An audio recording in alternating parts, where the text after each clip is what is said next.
ఆలేరు నియోజకవర్గ ఎమ్మెల్యే గారు బీర్లా ఐలయ్య గారి భూదందాల విషయం మీ దృష్టికి తీసుకొచ్చాను.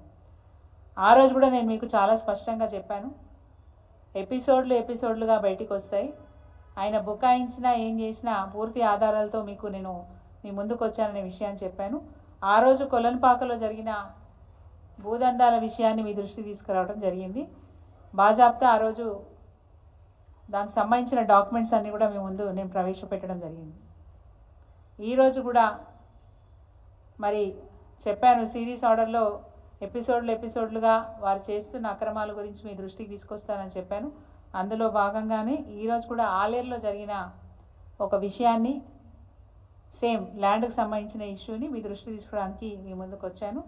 నాతో పాటు మా మండల పార్టీ అధ్యక్షులు బీసు చందర్ గౌడ్ గారు మీ ముందున్నారు.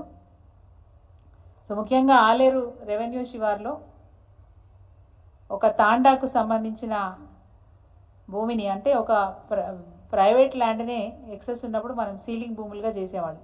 ఆ సీలింగ్ భూముల్లోంచి గిరిజనులకు దాదాపు 9 మందికి 16 ఎకరాల 16 గుంటల భూమిని గతంలో 1996లో వాళ్ళకి పట్టా ఇవ్వడం జరిగింది. ఒక 9 మంది గిరిజనులకు 16 ఎకరాల 16 గుంటలు పట్టా ఇవ్వడం జరిగింది. దానికి సంబంధించిన డాక్యుమెంట్ మేము నీకు PDF ఫైల్లో పంపిస్తున్నాను. ఇది ఆ డాక్యుమెంట్. దాని తర్వాత ఇద్దరు గిరిజనులు ఇందులోంచి భూమిని ఎగ్గే భిక్షపతికి అనే వ్యక్తికి 38 గుంటలు, ఆ తర్వాత ఎగ్గే లక్ష్మీ నరసింహ అనే వ్యక్తికి 38 గుంటలు అమ్మినారు. ఇందులో మనం గుర్తించాల్సింది ఏంటంటే అసైన్డ్ భూములు అమ్మడానికి కానీ కొనడానికి వీలు లేదు. బట్ అయినప్పటికీ ఇది జరిగింది. దాంతోపాటు ఇప్పుడు నేను చెప్పింది మీకు 502 సర్వే నంబరు, పక్కనే ఉన్న 504 సర్వే నంబర్లో కూడా 9 మందికి గిరిజనులకు మరి 12 ఎకరాల పట్టా ఉంటే అందులోంచి కూడా 3 గిరిజనులు మరి ఎకరం భూమిని ఎగ్గే భిక్షపతి గారికి అమ్మినట్టుగా డాక్యుమెంట్స్ ఉన్నాయి మన దగ్గర. అది 2006లో దానికి సంబంధించిన డాక్యుమెంట్ కూడా మన దగ్గర ఉంది. అండ్ ఇంతకుముందు నేను చెప్పినట్టుగా ఇద్దరు 502కు సంబంధించిన డాక్యుమెంట్ ఏదైతే సేల్ చేసినారో ఆ డాక్యుమెంట్ కూడా మన దగ్గర ఉంది. అదేవిధంగా ఇంతకుముందు నేను చెప్పినట్టుగా అటు ఎగ్గే భిక్షపతికి ఎగ్గే లక్ష్మీ నరసింహకి ఏవైతే భూములు 502లో కొన్నారో ఆ భూములు మొత్తం కలుపుకుంటే 38 గుంటలు కలుపుకుంటే ఎకరం 36 గుంటలు. 504లో ఎగ్గే భిక్షపతి గారు కొనుక్కున్న భూమి ఎకరం, ఈ రెండు కలిపితే 2 ఎకరాల 36 గుంటలు.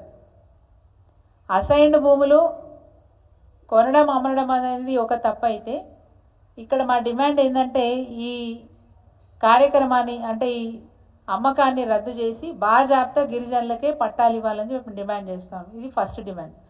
సెకండ్ డిమాండ్, దీంట్లో ఉన్న భూ కుంభకోణం అని ఏం చెప్పానంటే ఈ ఎగ్గే లక్ష్మీ నరసింహ గారు వీరేం చేశారు, ఈ 2 ఎకరాల 36 గుంటల్ని జీపీఏ చేశారు.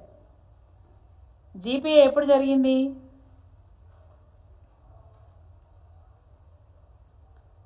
జీపీఏ డాక్యుమెంట్ నంబరు 13/11/2024 నవంబర్లో ఈ డాక్యుమెంట్ జరిగింది. దీనికి సంబంధించింది ఇక్కడే, అసలు విషయం అంతా ఇక్కడే ఉంది.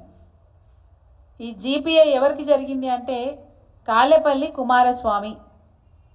ఎప్పుడు జరిగింది? నవంబర్ 24లో. అంటే ఎన్ని నెలలు అయింది? జస్ట్ 3 months కూడా కంప్లీట్ కాలేదు. నవంబర్ 24లో జీపీఏ చేయబడింది. ఈ జీపీఏ చేసిన వ్యక్తులు ఎవరు అంటే 1 ఎకరం 12 గుంటలు కాలేపల్లి కుమారస్వామి. ఇతను బాజాబ్తా ఇప్పటి ఆలేరు ఎమ్మెల్యే గారి డ్రైవర్ కాలేపల్లి కుమారస్వామి.